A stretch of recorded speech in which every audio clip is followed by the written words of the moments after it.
اگر تم اپنے رب پر راضی ہو، اگر تم راضی ہو اس کام پر جس پہ اللہ نے تمہیں رکھا ہوا ہے، اگر تمہیں کسی کو دیکھ کر تکلیف نہیں ہوتی، اگر تم نہ حسد میں جلتے ہو، نہ بغض میں، نہ کینے میں، نہ تکبر میں، نہ احساس کمتری کا شکار ہوتے، اگر تم راضی رہتے ہو کہ میرے مالک نے بہترین زندگی مجھے دی، پھر اس کا مطلب یہ ہے کہ تم صاحب ایمان ہو۔ ہمارے زمانے میں لوگوں کی وہ تکلیفیں صبر نہیں ہے، سکون نہیں ہے، بے چینی سی ہے، بے قراری سی ہے، معاشرے میں ایک عجیب سی ہلچل ہے۔ ہر آدمی سمجھتا ہے کہ وہ سامنے والا جو شخص ہے نا وہ بڑا سکھی ہے اور میں بڑی تکلیف میں ہوں۔ میں رات اپنے پیر بھائیوں کو سمجھا رہا تھا، میں کہہ رہا تھا یاد رکھنا جس آدمی کا عہدہ بڑا ہوتا ہے نا اس کا زخم بھی بڑا گہرا ہوتا ہے، اس کا زخم بھی بڑا۔ ہاں وہ کسی شاعر نے، شعر اردو کا ہے اور تھوڑا وقی تھا شاعر بھی، تو بات بھی اس کی تھوڑی وقی ہے، چلیں آپ سیانے لوگ ہیں آپ کی سمجھ میں آ ہی جائے گی۔ اس نے کہا تھا کہ ہجوم غم میں بھی توہین نے ضبط غم نہ ہوئی، ہجوم غم میں بھی توہین نے ضبط غم نہ ہوئی، ہم اس احتیاط سے روئے کہ آنکھ نم نہ ہوئی۔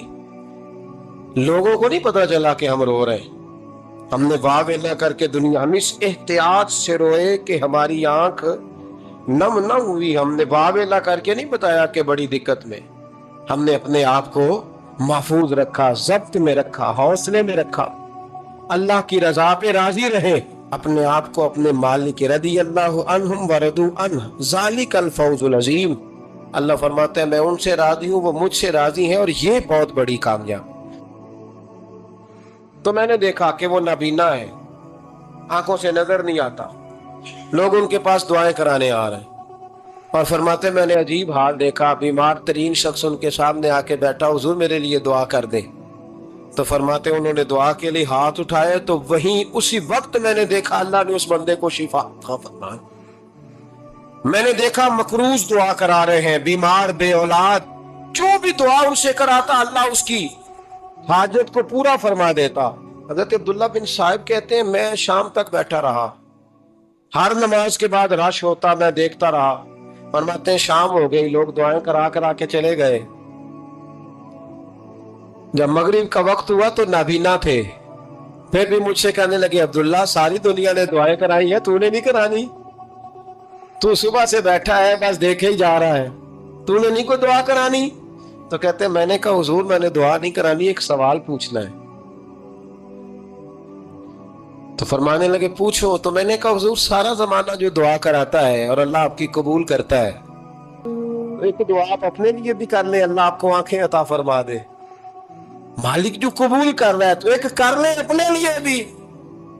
میں گڈی تے ہاتھ ڈور سجن دے، وہ جینج رکھے اونج رہنا ہے، وہ جینج رکھے اونج رہنا ہے، واجب نہیں جے وچ شریعت مندہ خسم نو کہنا۔ کہنے لگے ایک دعا اپنے لیے بھی کر لیں۔ کہتے ہیں جب میں نے یہ کہا تو بن وقاص رو پڑے، اتنا روئے کہ ان کی ہچکی بند گئی۔ کہنے لگے نا، جب تک رب نے چاہا اس نے مجھے آنکھیں دی، اور اب اس نے بہتر سمجھا کہ میری آنکھیں نہ رہے، تو اس نے جو بہتر سمجھا میرے لیے کر دیا۔ میرا مالک میرے حال سے آگاہ ہے، اور میرے مالک کی حکمت ہے، اس نے مجھے جس حال میں رکھا ہے، اور فرمایا اگر اس نے مجھے اس حال میں رکھا ہے تو میں بھی اس حال پہ بڑا ہی راضی ہوں۔ میں اپنے مالک کے دیے ہوئے اس حال پر بڑا۔ مسلمان یہ سمجھ لے، اس پیغام کو پلے کے ساتھ باندھ لے، اگر اس نے جلد بازی دکھانی ہے، اگر اس نے بے راہ روی کرنی ہے، اگر اس نے اللہ تبارک و تعالیٰ کے فیصلوں میں مداخلت کرنی، پھر یہ تو ممکن ہی نہیں۔ یہ ہو سکتا اس لیے کہ اس کی لگامیں کسی اور کے پاس ہیں، اس کے فیصلوں کا اختیار کسی اور کے پاس ہے۔ بنی اسرائیل میں ایک شخص تھا، امام غزالی رحمت اللہ علیہ فرماتے ہیں اس کا دل چاہا کہ پتہ تو کروں جنت میں میرا پڑوسی کون ہوگا، تو اس کو خواب میں بتایا گیا کہ فلاں بن فلاں تیرا جنت میں پڑوسی ہے۔ اب یہ بڑا عابد تھا، زاہد تھا، عبادت گزار تھا، پرہیزگار تھا، بڑا نیک تھا، بڑا پرہیزگار۔ یہ سفر کر کے اس کے پاس گیا، اس کو جا کے کہنے لگا میں تیرا مہمان نہ بن جاؤں، 2-3 دن کا بن جاؤ۔ کہتے میں 3 دن اس کے ساتھ رہا، میں اس سے زیادہ نوافل پڑھتا تھا، زیادہ صدقات و خیرات کرتا تھا، زیادہ عبادات کرتا تھا، وہ تو میرے مقابلے میں کچھ بھی نہیں۔ 3 دن کے بعد میں آنے لگا تو میں نے اس کو کہا یار میں ایک مقصد کے لیے آیا تھا تیرے پاس۔ اس نے کہا بتائیے۔ میں نے کہا کہ میرا آنے کا مقصد یہ تھا کہ میں دیکھوں تو کون سی ایسی عبادت کرتا ہے کہ جنت میں تو میرا پڑوسی بنے گا، لیکن تیری عبادات ریاضت میں تکبر نہیں کرتا، لیکن میں نے کوئی خاص چیز دیکھی نہیں، کوئی خاص بات ہے تو مجھے بتا دے۔ تو بندہ کہنے لگا کوئی خاص بات نہیں، ہاں ایک چھوٹی سی عادت ہے میرے اندر، چھوٹی سی عادت۔ بڑے لوگ کبھی بھی اپنی باتوں کو بڑا نہیں سمجھتے، کہ ایک چھوٹی سی عادت ہے۔ کہ وہ کون سی؟ تو وہ کہنے لگا اگر شدید گرمی ہونا تو میں نے اپنے رب سے کبھی سردی نہیں مانگی، اور کبھی برف جمی ہونا گلیوں میں تو میں نے اپنے رب سے کبھی گرمی نہیں مانگی۔ میں سمجھتا ہوں میرا رب مجھے دیتا ہی وہ ہے جو میرے حق میں بڑا بہتر ہوتا۔ یہ ایک میری چھوٹی سی عادت ہے کہ کڑاکے کی دھوپ میں نے کبھی مالک سے سائے کا سوال نہیں کیا، اور اگر تیز بارش ہو رہی ہو تو میں نے کبھی یہ نہیں کہا کہ بارش نہیں ہونی چاہیے تھی، کیا بنے گا فلاں چیز کا۔ میں سمجھتا ہوں جو بہتر تھا اللہ نے وہی دے دیا ہے، تو میں مطمئن رہتا ہوں۔ تو وہ نیک آدمی وہ اللہ کے ولی کہنے لگے کہ چھوٹی سی عادت نہ بتا، تیری یہ وہ عادت ہے جس کی وجہ سے رب تجھ سے راضی ہو گیا ہے، اللہ تجھ سے راضی ہے تیری اس عادت کی بنا پر۔ جب ہمارے مزاج میں یہ چیزیں آ جائیں گی نا کہ جو میرے حق میں بہتر تھا مالک نے مجھے وہ دے دیا ہے، پھر ہم ہر جگہ بیٹھنے کی تمنا نہیں کریں گے، پھر سامنے والے سے ہم حسد نہیں کریں گے، پھر ہم یہ نہیں چاہیں گے کہ اللہ کرے وہ مر جائے اور اس کی ہر چیز مجھے مل جائے، پھر ہمارا مزاج پھر ہماری طبیعت یہ نہیں رہے، اللہ کی رضا پہ راضی رہیں، مالک کے فیصلوں میں اپنے دل میں کوئی بوجھ محسوس نہ کریں، اپنی زندگی اللہ کے فیصلوں۔ دیکھیں نا، جو ماں باپ اللہ نے بڑے اچھے سمجھے وہ ہمارے لیے پسند کیے، وہ اللہ نے ہمارے لیے جو اس نے ہمارے حق میں بڑے، جو بہن بھائی اللہ کرے آپ کو سمجھ آئے، جو بہن بھائی اس نے ہمارے حق میں بڑے اچھے سمجھے وہی بہن بھائی اس نے ہمیں عطا کیے۔ جس بیوی کو اس نے ہمارے گھر کے گلشن میں بہتر سمجھا اس کو لا کے اس نے ہمارے آنگن میں بٹھایا، اور جو اولاد اس نے ہمارے لیے باعث افتخار سمجھی وہ اولاد اس نے ہمیں عطا فرمائی۔ حضرت نوح علیہ السلام کا بیٹا کافر ہو گیا، پر کسی جگہ انہوں نے شکوہ نہیں کیا کہ مالک یہ کافر کیوں ہوا۔ اللہ کے قبضے میں ہے نا دل، پھیر سکتا ہے نا، مقلب القلوب ہے، لیکن حضرت نوح نے دعا اللہ کی رضا پر راضی رہے، اپنا مزاج بدلے، تاکہ معاشرے میں یہ جو گھٹن ہے، یہ جو ٹینشن ہے، یہ جو جھگڑا ہے، یہ جو چھینا چھانی ہے، یہ جو ایک دوسرے پر لوگوں کی نظریں ترشی ہیں، یہ ختم ہو۔ سمجھیں کہ میرے حق میں جو بہتر تھا مالک نے وہ چیز مجھے عطا کر دی۔ میں اکثر کہتا ہوں اپنے دوستوں کو، میں کہتا ہوں مجھے ایسے لگتا ہے جو سب سے اچھے ماں باپ تھے وہ اللہ نے مجھے عطا فرمائے، اور جو سب سے بہترین اساتذہ تھے نا ان کا دروازہ اللہ نے مجھے عطا فرمایا، اور جو جس شیخ جس پیر کو اللہ نے سب سے زیادہ شان عطا فرمائی اس کا دروازہ اللہ نے مجھے دکھایا۔ اور اس کے بعد اتنے تابعدار شاگرد میں نے کسی کے نہیں دیکھے جتنے مجھے ملے، اور اتنے وفادار پیر بھائی اور مرید میں نے کسی کے نہیں دیکھے جتنے مجھے ملے۔ میں اس بات پر، اور میں بات اس لیے نہیں کر رہا، میں آپ کو دل کی گہرائی سے بات بتا رہا ہوں کہ یہ عنوان زندگی ہے، یہ روح زندگی ہے۔ میں کبھی کبھی بڑے ناز کے ساتھ سجدہ شکر ادا کرتا ہوں کہ بہت بڑا خوش نصیب شخص ہوں۔ اب یہ بات صرف سوچنے کی ہے، 100 لوگوں میں سے اگر ان 2 پہ ہی بندہ غور کرے جو نافرمان ہے تو پھر زندگی آگے چل سکتی؟ تو 98 پر غور کیوں نہیں کرتا؟ تو 98 پر غور کیوں نہیں کرتا؟ اگر کسی شخص کے ساتھ تیرے 20 سال گزرے اور تو صرف اس ایک دن کو یاد رکھے جس دن میں اس نے تکلیف دی تھی تو پھر یہ تیری زیادتی ہے۔ تو باقی ان دنوں کو کیوں نہیں یاد رکھتا جن دنوں میں اس کے تیرے ساتھ محبت والا معاملہ فرمایا، خدمت والا، راضی بالرضا کا مزاج بنائے۔ یہ مسلمان کے ایمان کا حسن ہے، یہ مسلمان کے کردار کا کمال ہے، یہ مسلمان کی سوچ کا بلند معیار ہے، یہ مسلمان کا اعلیٰ مقام ہے۔ حضرت عبداللہ ابن عمر کا بیٹا بیمار ہو گیا، بڑے پیارے ہوتے ہیں نا بیٹے، آپ بڑے پریشان تھے، شدید پریشان۔ صحابہ کہتے ہیں ہم نے آپ کو بڑی تکلیف میں دیکھا، کبھی اس حکیم کے پاس، کبھی اس حکیم کے پاس، کبھی اس جگہ، کبھی اس جگہ۔ کچھ دنوں کے بعد بیٹا انتقال کر گیا، لیکن کہتے ہیں جب ہم تعزیت کے لیے گئے تو ہم نے ان کے چہرے پر بہت ساری سکون کو، بہت ساری راحت کو دیکھا۔ بیٹا انتقال کر گیا۔ جب وہ بیمار تھا تو پریشان تھے، اب جب انتقال کر گیا تو سکون میں۔ تو کہتے ہیں ہم نے ان سے سوال کیا کہ حضور اس وقت آپ پریشان تھے، انتقال کے بعد تو لوگ زیادہ پریشان ہوتے ہیں، اب آپ سکون میں ہیں۔ تو آپ فرمانے لگے جب تک میری ڈیوٹی تھی میں پریشان تھا، خدمت کر رہا تھا، نوکری کر رہا تھا، اب میں اسے اس کے پاس چھوڑ آیا ہوں کہ مجھ سے بہت زیادہ اس کا خیال رکھنے والا ہے، جو مجھ سے کئی ہزار گنا بڑھ کے اس پر توجہ کرنے والا۔ اب مجھے پریشانی، اب میرا کریم مجھ سے کہیں بڑھ کر اس کا خیال رکھے گا، اسے سکون دے گا، اسے راحت دے گا، اور میں اپنے رب کے فیصلے پر بڑا راضی ہوں۔ اس میں مالک رضی اللہ تعالیٰ عنہ کہتے ہیں 10 سال حضور کی بارگاہ میں رہا، 10 سال، اور 10 سال میں نے حضور کے گھر میں نوکری کی۔ کہتے ہیں نبی پاک نے کبھی مجھے اف تک نہیں کہا۔ ہمارا اپنا بچہ جو ہوتا ہے نا بیٹا، اور 10 دنوں میں شاید سینکڑوں دفعہ سن لے یہ کیا کیا ہے، وہ کیا، کہتے 10 سال حضور نے مجھے، کہتے میں نے ایک دن بڑا نقصان کر دیا، کوئی بڑی چیز مجھ سے ٹوٹ گئی، بڑا نقصان ہو گیا۔ تو فرماتے ہیں کہ نبی پاک صلی اللہ علیہ وسلم کی ایک زوجہ محترمہ مجھ پر جلال کرنے لگی، اور ان کا جلال بالکل بجا تھا، ان کا غصہ بالکل ٹھیک تھا، اس لیے کہ میں نے واقعی بڑا نقصان کیا تھا۔ کہتے ہیں وہ جب جلال کرنے لگی نا تو محبوب تشریف لائے، کیا ہوا؟ کہا یا رسول اللہ یہ دیکھیں اس نے کتنی بڑی چیز توڑ دی۔ تو کہتے ہیں اب میرا خیال تھا کہ یہاں سے بھی مجھے ڈانٹ پڑنی ہے، اور پڑنی چاہیے بھی، اس لیے کہ میں نے آج بڑا نقصان کیا ہے۔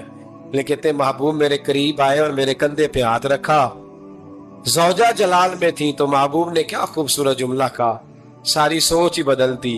فرمانے لگے اس کو نہ ڈانٹ، اس چیز کا ٹوٹنا میرے رب کی رضا تھی تو چیز ٹوٹ گئی ہے، یہ میرے رب کی رضا تھی تو یہ چیز اب یہ غریب ہے، اس کا دل نہ توڑ، وہ ٹوٹ گیا، وہ جو ہونا تھا سو ہو گیا، اب چھوڑ، یہ میرے اللہ کی اس چیز کا اتنی دیر رہنا نہیں ہمارے حق میں بہتر تھا، تو ٹوٹ گئی تو ختم۔ کہتے بڑا جلال تھا محبوب کی زوجہ کو، لیکن انہوں نے جب بات سنی تو پھر مصطفیٰ کریم کا گھرانہ، پھر حضور کی ازواج پاک، مومنوں کی مائیں، کہتے ہیں اسی وقت وہ بیٹھیں اور انہوں نے میری طرف بڑی شفقت کی نظروں سے دیکھا، اور ان کے غصے کو میں نے پیار میں بدلتے دیکھا۔ بھائی یاد رکھو اللہ کی رضا، پھر اس وقت 2-4 لاکھ کے لیے لوگوں کو ہارٹ اٹیک نہیں ہوتا، پھر 20-25 ہزار کے لیے بلڈ پریشر اپ ڈاؤن نہیں ہوتا، جب بندہ اللہ کی رضا پہ راضی رہنے لگتا ہے۔ پھر چھوٹی چھوٹی باتیں اس کے لیے سہانے روح نہیں بنتی، پھر ذرا ذرا سی بات اسے تکلیف نہیں دیتی، جب وہ اللہ تعالیٰ کی رضا پر راضی ہونے کا عادی ہو جاتا ہے تو پھر یہ چیزیں اس کے لیے باعث آزمائش۔ نبی پاک صلی اللہ تعالیٰ علیہ وسلم کی خدمت میں حضرت زبیر بن عوام رضی اللہ تعالیٰ عنہ اور ایک انصاری صحابی آئے، انصاری صحابی، ان کا آپس میں جھگڑا تھا۔ جھگڑا کیا تھا؟ ایک چشمے سے پانی آتا تھا، پہاڑ سے پانی نیچے گرتا تھا، ایک چشمہ تھا پہاڑ سے، تو اس چشمے سے لوگ اپنے کھیتوں کو پانی دیتے تھے۔ یہ بخاری کی حدیث ہے۔ پہلے باب تھا حضرت زبیر بن عوام کا۔ حضرت زبیر بن عوام رضی اللہ تعالیٰ عنہ نبی پاک صلی اللہ علیہ وسلم کی پھپھی کے بیٹے اور عشرہ مبشرہ صحابی ہیں۔ ان کے کھیت پہلے آتے تھے اور اس انصاری کا باغ بعد میں آتا تھا۔ جھگڑا یہ تھا کہ حضرت زبیر بن عوام کہتے تھے پانی کھیت کو پہلے میں نے دینا ہے، اور وہ انصاری صحابی کہتے تھے کہ پانی پہلے میں نے دینا ہے۔ بات حضور کی بارگاہ تک چلی گئی۔ یہ مسئلہ دنیاوی تھا، دینی۔ ہمارے ہاں لوگ کہتے ہیں کہ دینی مسئلہ مولوی صاحب بتائیں گے، دنیاوی چودھری صاحب بتائیں گے، وہ دین سے علیحدہ ہے۔ نبی پاک صلی اللہ علیہ وسلم کی بارگاہ میں جب یہ بات گئی نا تو حضور نے فرمایا بھائی پہلے کھیت چونکہ زبیر کا ہے، ہوتا ہے نا ہمارے ہاں پانی کی باریاں ہوتی ہیں، تو جس آدمی کا کھیت پہلے ہے وہ پانی پہلے پلا لے اپنے کھیتوں کو، دوسرا بعد میں پانی لگا لے۔ تو نبی پاک علیہ السلام نے فرمایا چونکہ زبیر کا کھیت پہلے ہے تو زبیر پہلے پانی لگا لے کھیت کو، اور انصاری کا باغ چونکہ بعد میں آتا ہے، اس کے کھیت بعد میں آتے ہیں تو وہ پانی بعد میں لگا لے۔ اب وہ انصاری پر یہ بات بوجھ گزری تو بے سمجھی میں، بے دھیانی میں، جوش جذبات میں بڑا سخت جملہ کہہ گئے، کہنے لگے یا رسول اللہ صلی اللہ علیہ وسلم، زبیر دراصل آپ کی پھوپھی کے بیٹے ہیں نا،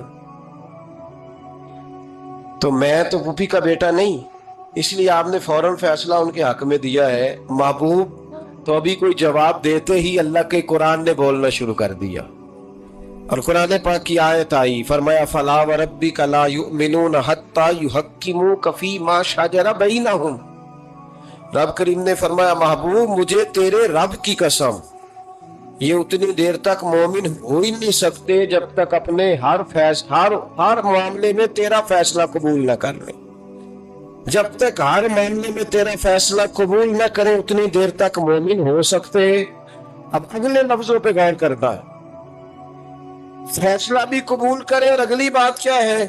ارشاد فرمایا ثم لا یجدوا فی انفسہم حرجا مما قضیت، اور محبوب پھر جو تو فیصلہ کرے اس فیصلے میں کہ اپنے دل میں کوئی رکاوٹ بھی محسوس نہ کرے، اپنے دل میں کوئی رکاوٹ بھی، کان آنکھیں دل کھول کے سنے کیا کہہ رہا ہوں، نبی پاک کے کسی فیصلے پر اپنے دل میں کوئی رکاوٹ محسوس، وَيُسَلِّمُ تَسْلِيمًا، دل سے حضور کے فیصلے مانے، نبی پاک کے فیصلے دل سے، کوئی طبیعت میں رکاوٹ نہیں آنی چاہیے، ذرا برابر بھی کوئی رکاوٹ نہ آئے دل میں کہ حضور کا فیصلہ ایک طرف ہے اور میری بات ایک طرف، فوراً نبی پاک کا فیصلہ مانے، دل سے مانے، راضی بالرضا رہے۔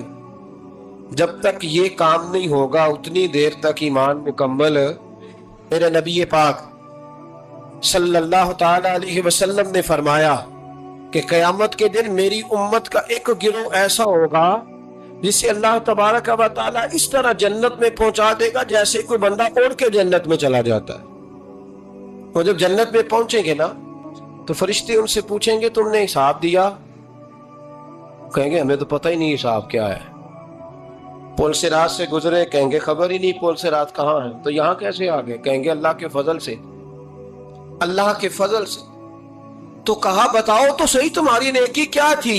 تو کہیں گے دو باتیں تھیں، ایک تو ہم اللہ کے حلال کو حلال جانتے تھے، رب کے حرام کو حرام جانتے تھے، اور دوسرا یہ تھا کہ ہم اللہ کے ہر فیصلے پہ راضی رہتے تھے، اللہ کے ہر فیصلے پہ۔ تو جو رب کریم کی رضا پہ راضی رہے پھر اسے کسی حساب کتاب کا سامنا نہیں کرنا پڑے گا، پھر اسے پل صراط کی دشوار گزار گھاٹیوں کا سامنا نہیں کرنا پڑے گا۔ شرط یہ ہے کہ وہ اللہ کی رضا پہ راضی رہے، وہ اللہ کے فیصلے کو بصیر و چشم مانے، وہ عاجزی اور انکساری کے ساتھ گردن جھکا دے اپنے مالک کے فیصلوں پر، جھکا دے۔ اللہ نے حضرت ابراہیم کو اولاد نہیں دی، پھر زمانے کے بعد دی، پھر دینے کے بعد کہا کہ جاؤ وادی غیر ذی زرع ان میں چھوڑ کے آؤ۔ سخت گرمیاں ہو جائیں تو لوگ بچوں کو اسکول نہیں بھیجتے، چھٹیوں کا اعلان ہو جاتا ہے، لیکن حضرت ابراہیم چھوڑ آئے بچہ، اور بچہ ایک تو بچہ اللہ تعالیٰ روٹین میں دیتا ہے تو اس کی قدر و منزلت اور ہوتی ہے، اور ایک بندہ بڑی دعاؤں التجاؤں خواہشات کے بعد لیتا ہے، اس کی قدر و منزلت۔ وہ بچہ جو بڑی دعاؤں کے بعد لیا، کہا چھوڑ آؤ، کوئی کھانا نہیں، پانی نہیں، دانا نہیں، حضرت ابراہیم چھوڑ آئے۔ 13 سال اکٹھے رہنے کی اجازت نہ ملی، اور جب اجازت ملی تو کہا آپ چھری اٹھاؤ اور بیٹے کی گردن پہ چلا دو۔ آپ اس کو آسان کام سمجھتے ہیں؟ اتنی تسلیم و رضا، ہر فیصلے پہ راضی ہونا، ہر فیصلے پہ۔ یہاں ہمارا حال یہ ہے کہ 2 منٹ کے لیے تکلیف آتی ہے تو لوگ واہ ویلا کرتے، شور بچاتے، کفر بولتے۔ ہر آدمی آپ اس کو ٹٹول کے دیکھے تو کہتے سب سے تکلیف میں ہی ہوں۔ کس سولی پہ لٹکے ہوئے ہم؟ آخر کون سا معاشرے کا ایسا دکھ ہے جو صرف ہمارے پاس ہی آ گیا؟ ہر آدمی کہتا ہے مجھے نہ چھیڑنا، سب سے زیادہ غمگین میں ہی ہوں۔ بھائی بتا تو صحیح نا، کہ آخر کون سی ایسی چیز ہے جو مالک نے تجھے عطا نہیں فرمائی. لیکن ہماری آزمائشیں ہیں، ہمارے جملے ہیں، ہماری گفتگو ہے کہ ان سے شکوہ چھلکتا ہے، ان سے شکایتیں ٹوٹ ٹوٹ کے نیچے گرتی ہیں. ہم یہ سوچتے ہی نہیں کہ ہمیں نہیں پتا ہمارے حق میں بہتر کیا ہے. ہمارے رب کو پتا ہے کہ ہمارے حق میں بہتر کیا ہے. اس لیے لوگ شکایت نہیں کرتے تھے. آج ہر بات پر شکایت ہے، ہر بات پر لوگ شکوہ کرتے ہیں، اور ہر بات پر لوگ اللہ تبارک و تعالیٰ کی بارگاہ ناز کے نافرمان بنتے ہیں. اور پھر سوال کیا، یا اللہ تو راضی ہو جا، یا اللہ تو. اور اللہ کیا فرماتے ہیں موسیٰ اپنی قوم سے کہو یہ مجھ سے راضی ہو جائے، میں بھی ان سے راضی ہو جاؤں. حضرت رابعہ بصری رحمت اللہ تعالی علیہ نا طبقہ صوفیاء میں ایک بڑی منفرد حیثیت رکھتی ہیں، علیحدہ ایک مقام ہے. اور ان کی زندگی بتاتی ہے کہ اللہ کی معرفت اور رب تبارک و تعالیٰ کا قرب صرف مرد کے لیے خاص نہیں. اگر عورت بھی توجہ کرے تو اللہ اسے بھی خزانے کھول کے عطا فرماتا ہے، اسے بھی اللہ خزانے کھول. حضرت رابعہ بصری اکثر نہ اولیاء اللہ کی مجالس میں جا کے بیٹھتی تھی، بیٹھتی پردے کے اندر تھی لیکن بیٹھا کرتی. جو لوگ اس رستے کے مسافر ہوتے ہیں وہ بات کو سمجھتے ہیں کہ یہ گہرا معاملہ ہوتا ہے. کسی جگہ سے کوئی ایسی چیز ملتی ہے جس کو فوری طور پر طبیعت اور نفس قبول نہیں کرتا. لیکن جو صوفیاء ہوتے ہیں نا، سالکین طریقت، معرفت کے رستے کے مسافر، وہ چونکہ مسافر ہوتے ہیں تو انہیں جو بندہ بھی منزل کا رستہ بتاتا ہے وہ اس کی بات غور سے سنتے ہیں، اعتراضات نہیں کرتے، شکوے نہیں کرتے، بن کے نہیں بیٹھ جاتے. ہمارے زمانے میں مسافر نہیں ہیں طریقت کے، ہمارے زمانے میں یہاں مرید کامل ہے یا پھر پیر ہے جو مطلق العنان ہے، جن کے سامنے جو سوال ہی نہیں پیدا ہوتا کسی اور کی بھی سنے، ممکن نہیں. حضرت رابعہ بصری بیٹھی تھی. حضرت سفیان ثوری بہت بڑا نام ہے. یہ وہ شخصیت ہے کہ جب جایا کرتے تھے تو اولیاء اللہ کھڑے ہو کے ان کا استقبال کرتے تھے. بغداد میں اتنا بڑا درجہ تھا ان کا. حضرت جعفر بن سلیمان بھی بیٹھے تھے، سفیان ثوری بھی بیٹھے تھے. تو حضرت سفیان ثوری دعا مانگنے لگے. جناب رابعہ بصری پردے کے اندر بیٹھی ہوئی تھی، دعا مانگنے لگے، اے اللہ مجھ سے راضی ہو جا، اے اللہ مجھ سے راضی ہو جا، اے اللہ مجھ سے. دیر تک دعا مانگتے رہے تو بی بی صاحبہ، مائی صاحبہ اندر سے بول پڑی ناراض ہو کے، کہنے لگی بس کر سفیان، کیا دعا مانگ رہا ہے تو؟ کب سے میں سن رہی ہوں، بس کر. کیا ہوا، تو کیوں ناراض ہوتی ہے؟ فرمانے لگی سفیان تو نے ایک بار بھی کہا میں نے برداشت کیا، دوسری بار بھی کہا، بتائیے دعا ٹھیک ہے کہ نہیں ان کی؟ اے اللہ تو مجھ سے راضی ہو جا. اس دعا پہ ناراض ہوگی مائی صاحبہ. کہنے لگی تو نے ایک بار بھی مانگی تو میں چپ رہی، دوسری بار بھی مانگی تو اب تو چپ ہی نہیں کر رہا، بس کر. حضرت سفیان کہنے لگے چل میری اصلاح کر دے. تو مائی صاحبہ کہنے لگی تو یہ تو کہہ رہا ہے یا اللہ راضی ہو جا، یا اللہ راضی ہو جا، پہلے تو بتا تو اللہ سے راضی ہے؟ پہلے اپنے نفس پر نظر ڈالنا، تو راضی ہے؟ روز نہیں مانگتا کہ 2 کروڑ چاہیے، 6 کروڑ چاہیے انسان کا نفس. روز نہیں کہتا بڑی گاڑی چاہیے، روز نہیں کہتا میرے بھی ٹھاٹ بات ہو، میں بھی بڑی گاڑی میں کھڑے ہو کے لوگوں کو ہاتھ لہرا کے لیڈر بنوں. روز نہیں کہتا میرا بھی بڑا نام ہو. پہلے بتا نا تو راضی ہے؟ حضرت سفیان ثوری نے جب بات سنی تو جھگڑا نہیں کیا بلکہ اللہ اکبر کہا، چیخ مار کے رونے لگے. کہنے لگے رابعہ تو سچ کہتی ہے، ابھی تو میں اس منزل تک نہیں پہنچا کہ میں رب سے راضی ہو جاؤں تو میں اسے راضی کرنے چلا ہوں، تو سچ کہتی ہے. قریب ہی حضرت جعفر بن سلیمان بیٹھے تھے، وہ بی بی رابعہ کے پاس گئے. کہنے لگے مائی صاحبہ مجھے تو بتا دے آخر بندہ اللہ سے راضی ہوتا کب ہے، یہ منزل شروع کب ہوتی ہے؟ تو آپ فرمانے لگی اس وقت کہ بندے کا جو حال نعمت ملنے پہ ہوتا ہے نا، جب وہی حال اس کا مصیبت آنے پہ ہو تو پھر سمجھو وہ اپنے رب سے راضی ہو گیا. پھر وہ اپنے رب سے، یہاں لوگ راضی نہیں ہیں، نہ شریعت کے حکم پر راضی ہیں معاذ اللہ، نہ دین کے آنے پر راضی ہیں، نہ نفاذ شریعت پر راضی ہیں، نہ لوگ اپنے ہر معاملے میں. دیکھیں نا کبھی کبھی تکلیف ہوتی ہے. کئی دفعہ لوگ بات پوچھنے آتے ہیں تو دل کرتا ہے انہیں ڈانٹ چھڑک دیں. طلاق کا مسئلہ پوچھنے کے لیے لوگ عالم کے پاس آ جائیں گے, طلاق کا مسئلہ پوچھنے. سوال یہ ہے کہ تو نے شادی کے سے پہلے کسی عالم سے رابطہ کیا تھا کہ مجھے بتائیں بیوی کے حقوق کیا ہیں, اس کے ساتھ وقت گزارنا ہے میں نے تو کس طرح کے حقوق میں نے ادا کرنے ہیں, شریعت مجھے کیا حکم کرتی ہے؟ پوچھا تھا کسی عالم سے؟ دین کی ضرورت پڑی تو دین کے پاس آئے, لیکن دین کو عمل کرنے کے لیے کبھی حاصل ضرورت پڑی تو آ گئے, حاجت ہوئی تو آ گئے, طبیعت لگی تو آ گئے. میں درجنوں بار کہہ چکا ہوں کہ جب کسی آدمی کے پاس لاکھوں روپیہ ہوتا ہے تو کسی پیر کے پاس نہیں جاتا کہ حضرت صاحب بڑے پیسے ہیں بتائیں شکر کیسے ادا کروں. لیکن جب ذرا دقت آتی ہے, حالات خراب ہوتے ہیں, تو ہر پیر کا دروازہ کھٹکھٹاتا ہے, کہتا ہے کوئی تعویذ دے دے. تو بتا جب تیرا دین کے ساتھ صرف تکلیف کا رشتہ ہے, تو راضی بالرضا کب ہوگا؟ کب تو راضی ہوگا اپنے رب کے معاملات؟ کب تو راضی ہوگا؟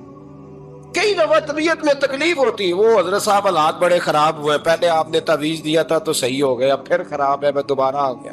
تو دل کرتا ہے ان سے کہنے سے کہ یار ہمارے ساتھ تمہارا رشتہ خراب حالاتوں کا ہی ہے, کبھی صحیح حالاتوں میں بھی آؤ نا, بڑے خوش حالات میں بھی آؤ کہ اب حالات بڑے اچھے ہیں, ہم حاضر ہیں, کوئی حکم کریں.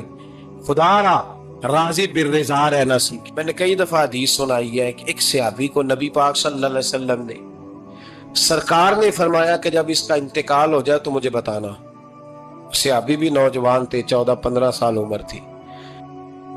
انہوں نے پتا اپنے والد صاحب کو کیا کہا, فرمایا میرا انتقال ہو جائے تو حضور کو خبر نہیں کرنی, اس لیے کہ میں رات کو انتقال کروں گا. ایسا نہ ہو کہ نبی پاک آئیں اور یہودیوں کے محلے سے گزر کے اور کوئی یہودی حضور کو تکلیف دے. میں اپنے جنازہ حضور پڑھائے تو بخشش ڈائریکٹ ہے کہ نہیں, فوراً جنت ہے کہ نہیں. لیکن نے کہا میں نہیں چاہتا کہ میں اپنے نفع کے لیے محبوب کو تکلیف دوں.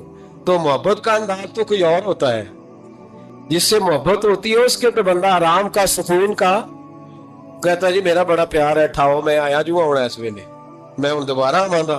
یہ کیسی بات ہوگی؟ تو یہ محبت نہیں ہے, یہ لالچ ہے. بہرحال یہ بات عرض کرنے جا رہا ہوں, میں مضمون پر رہتا ہوں, مضمون کو سمجھیے گا. سید صاحب کہتے ہیں وہ بندہ جب جانے لگا تو میں نے اس کو کہا, میں نے کہا یار تو سویرے پوچھ لیتا, کیا حرج تھا, صبح پوچھ لیتا. حضرت صاحب بوڑھے آدمی, آدھی رات کو تکلیف دی, ابھی 2 گھنٹے میں سحری ہونے والی تھی. تو کہتے ہیں وہ چلا گیا تو سید صاحب نے مجھے بلایا, کہنے لگے محمود مسئلہ میں نے بتایا, تمہیں کیا تکلیف ہے؟ اور پھر فرمانے لگے میرا دین میرا مشن ہے, میرا دین میرا مشن ہے. شکر کرو کسی نے بات پوچھی تو ہے نا, اور اگر کوئی میرے دین کے معاملے میں کوئی بات کرنے آتا ہے تو میں اس سے اکتاتا نہیں ہوں. تو جب انسان راضی بالرضا رہنے لگتا ہے نا, پھر وہ ہر روز نماز پڑھ کے تکلیف نہیں اسے ہوتی, پھر روز درود شریف پڑھ کے وہ یہ نہیں کہتا کہ چلو 2-4 چھٹیاں بھی کر لوں, پھر روزانہ تلاوت کر کے اسے کہیں دقت محسوس نہیں ہوتی, چونکہ اب وہ چاہتا ہے کہ جس حال میں میرا رب رسول مجھے رکھیں گے, جو حکم دیں گے, میں نے اس سے کوئی تنگی محسوس نہیں کرنی, میں نے اس کے مطابق چلنا.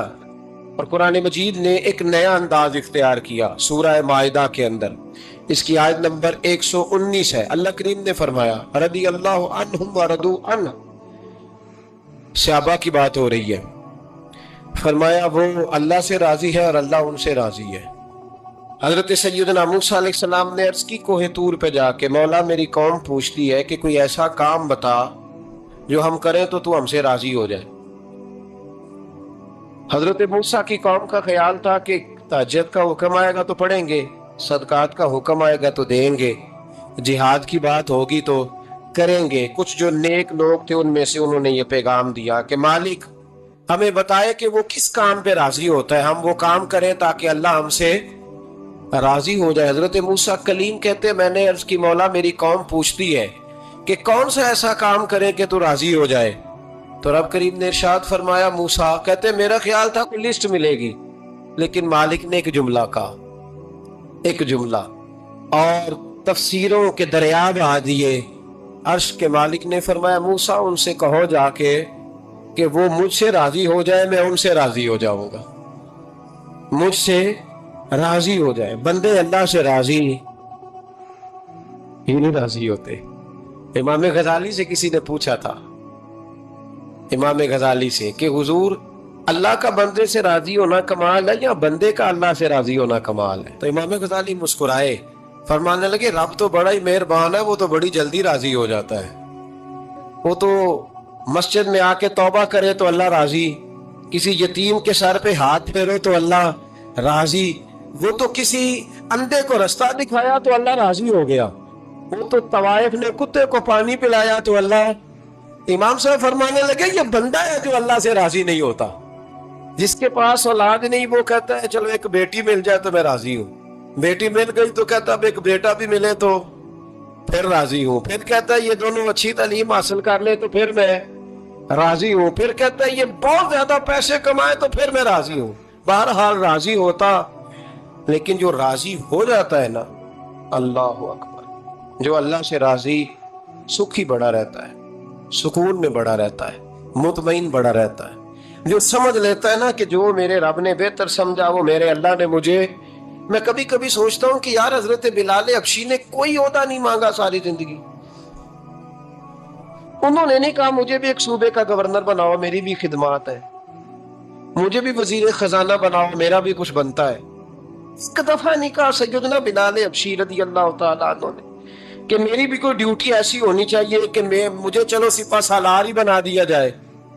ساری زندگی مسجد میں جھاڑو دیا تو اسی پہ راضی رہے، ساری زندگی محبوب کے مہمانوں کا لنگر پکایا تو اسی پہ راضی رہے، ساری زندگی میرے محبوب علیہ السلام کے بچوں کی نوکری کی تو اسی پہ راضی رہے، راضی بالرضا رہے. حدیث پاک سنیے، نبی پاک علیہ السلام نے ایک دن صحابہ سے پوچھا کہ تم کیا سمجھتے ہو، اپنے دل کو جب پوچھتے ہو، دل پہ توجہ کرتے ہو تو کیا جانتے ہو؟ تو صحابہ عرض کرنے لگے یا رسول اللہ جب ہم اپنے دل پہ توجہ کرتے ہیں تو ہم سمجھتے ہیں کہ اللہ نے ہمیں ایمان عطا فرمایا ہے. تو حضور نے فرمایا تمہارے ایمان کی دلیل کیا ہے؟ ایمان کی کوئی دلیل بھی تو ہوتی ہے نا. ہمارے زمانے میں تو کوئی دلیل نہیں، نماز نہیں پڑھتا پھر بھی میں مسلمان، روزہ نہیں رکھتا پھر بھی مسلمان، جھوٹ صبح سے شام تک، کہتا خبردار کسی نے مجھے ذرا بھی بات کی سب سے بڑا مسلمان میں ہی ہوں. بددیانتی، دھوکہ، فریب، فرار، لیکن خبردار کسی نے کوئی بات کی سب سے بڑا مفتی میں ہی ہوں. جرم سارے پائے جاتے.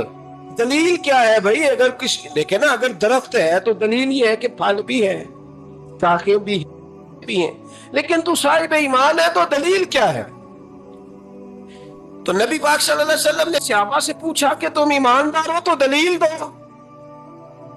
تو بڑے خوبصورت تھے میرے محبوب کے تیار کردہ لوگ، عرض کرنے لگے یا رسول اللہ ایمان کی دلیل یہ ہے کہ اگر اللہ ہمیں نعمت دیتا ہے تو ہم شکر ادا کرتے ہیں، اگر کبھی مصیبت آتی ہے تو ہم صبر کرتے ہیں، اور یا رسول اللہ ہم اپنے رب کے ہر فیصلے پر راضی رہتے ہیں، ہم اپنے اللہ کے ہر فیصلے پر. اب حضور نے رزلٹ کا اعلان کیا تو میرے محبوب فرمانے لگے پھر سنو میں گواہی دیتا ہوں واقعی اللہ نے تمہیں دولت ایمان عطا فرمائی.